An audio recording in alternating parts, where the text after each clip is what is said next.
السلام علیکم۔ یہ حضرت شعیب علیہ السلام کے زمانے کا واقعہ ہے کہ ایک شخص نے کہا کہ میں بہت گناہ گار ہوں۔ اللہ تعالیٰ نے میرے بہت سے عیب دیکھے ہیں، جو بھی جرائم میں نے کیے ہیں اللہ تعالیٰ ان سے بخوبی واقف ہے، اور اللہ تعالیٰ اپنے کرم کی بدولت میری پکڑ نہیں کرتا۔ اللہ تعالیٰ نے پیغمبر وقت حضرت شعیب علیہ السلام کی جانب وحی نازل فرمائی کہ وہ شخص جو یہ کہتا ہے کہ میں نے بہت گناہ کیے ہیں اور اللہ تعالیٰ اپنے کرم کی وجہ سے میری گرفت نہیں کرتا، انتہائی بے وقوفی کی بات کرتا ہے، الٹا اور واقعے کے خلاف بات کرتا ہے۔ اے شعیب، اس سے کہہ دو کہ اے گمراہ انسان، میں تو تیری بار بار گرفت کرتا ہوں اور تو بے خبر ہے، سر سے پاؤں تک تو زنجیروں میں جکڑا ہوا ہے، مسلسل گناہ کرنے سے تیرے دل پر زنگ لگ چکا ہے اور تو باطنی آنکھوں سے اندھا ہے۔ تیرے گناہ اس قدر زیادہ ہو چکے ہیں کہ تجھے گناہ کا احساس ہی نہیں اور اپنے گناہ دکھائی نہیں دیتے۔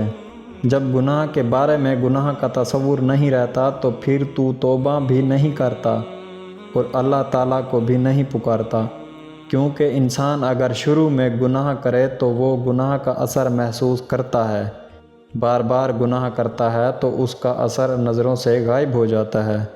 حضرت شعیب علیہ السلام نے یہ سب باتیں اس شخص کو بتائیں تو اس گناہ گار کے دل میں روشنی کی کرن نمودار ہوئی، لیکن وہ پھر بھی گناہوں پر اللہ تعالیٰ کی پکڑ کی نشانی مانگنے لگا اور کہنے لگا اگر اللہ تعالیٰ نے میری گرفت کی ہے تو اس کی نشانی کیا ہے؟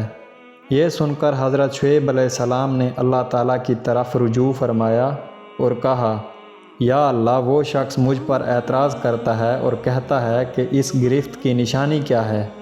اللہ تعالیٰ نے فرمایا، میں پردہ پوش ہوں، اس کے گناہوں کو چھپاتا ہوں، صرف ایک اشارہ اس کی تسلی کے لیے میں کرتا ہوں کہ گناہ پر گرفت کی معمولی نشانی یہ ہے کہ گناہ گار ہر طرح کی عبادت کرتا ہے، نماز پڑھتا ہے، روزے رکھتا ہے، لیکن وہ عبادت کے ذوق اور لطف سے محروم رہتا ہے۔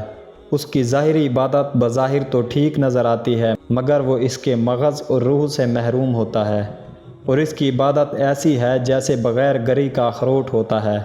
جب تک عبادت کا ذوق اور لطف حاصل نہ ہو تو عبادت کچھ فائدے نہیں دیتی۔ حضرت شعیب علیہ السلام نے جب یہ بات اس شخص کو سنائی تو وہ ہکا بکا رہ گیا اور توبہ استغفار کرنے لگا۔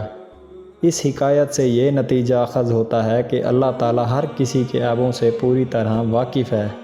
یہ الگ بات ہے کہ گناہ گار کو اپنی پکڑ کا احساس نہیں ہوتا۔